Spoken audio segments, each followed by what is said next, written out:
When I look to the future, this is what I see.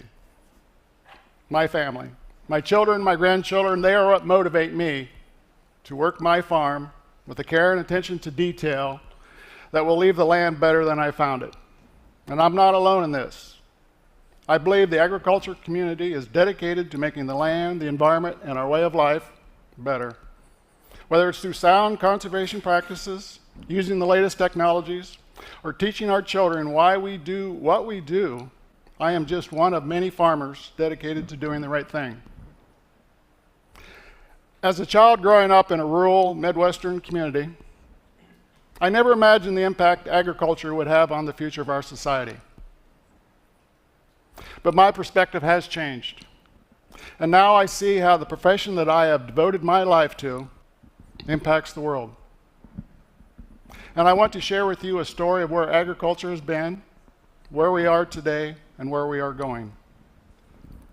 In the 1890s, my great-grandfather had no idea what this plant was. Do you? It's the largest ag export from the United States. It's a key ingredient in many food products. It's a soybean.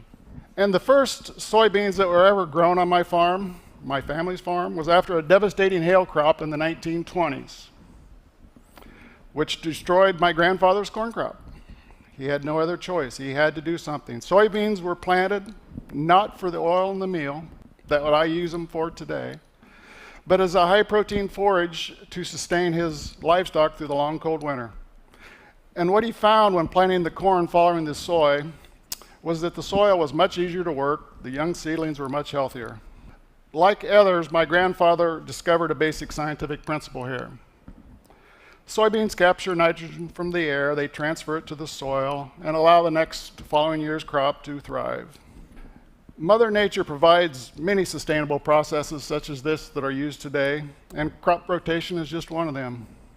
My grandfather's grandfather and his young bride came to Iowa in the 1850s with a dream to own land and to raise a family. Imagine loading your worldly possessions in a high-wheeled wooden wagon drawn by 2 horses with a milk cow in tow, and leave everything you know to start a new life in a raw, open prairie. My family's farm has endured, despite struggles to provide enough food, or when Mother Nature devastated the crops with the blazing hot summers, or when livestock suffered through the brutally cold winters. Changing climate has been a way of life for generations, but out of these adversities came a resilience often only found in agriculture. Jump forward 5 generations, and you find me working the same land purchased in 1890. I owe my passion for my profession to my father. He was an agriculture giant in my eyes. He's the reason I've been able to not only endure, but improve the way I farm. He was a fiercely independent man, short in stature, but tall in character. Hard work was his hobby, and he finished what he started, regardless of the effort required. His belief in hard work is a principle I still live by today and teach my children and grandchildren. A career of farming is not for everyone, and my parents' 9 grandchildren, only one chose this path, my son. And for the last 10 years, I've had the privilege of working alongside my son and his young family who live in the 100-year-old house that my great-grandfather built. It takes many hands across generations to sustain a rich farming history with deep roots. Today, the U.S. farmer represents only 1% of this country's population, but we are growing nearly half of the world's soybeans. Let me repeat that. 1% of this country's population is growing nearly half of the world's soybeans. Now, there are differing points of view on how to farm, but I'm certain that along with the unyielding perseverance for defined skills that have been honed through generations, that science and technology have become the frontline tools in our efforts towards continuous improvement. Being profitable is required, but without a dedication to improving the land, the water, and the air, the next generation could be lost.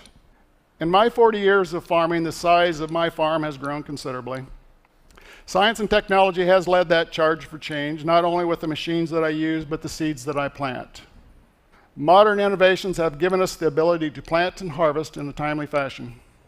We're able to utilize variable rate technology using global positioning satellites where I can place my seed within an inch, my fertilizers within that zone as well. Computers are as much a part of the American modern farm as the harness was to granddad's horses.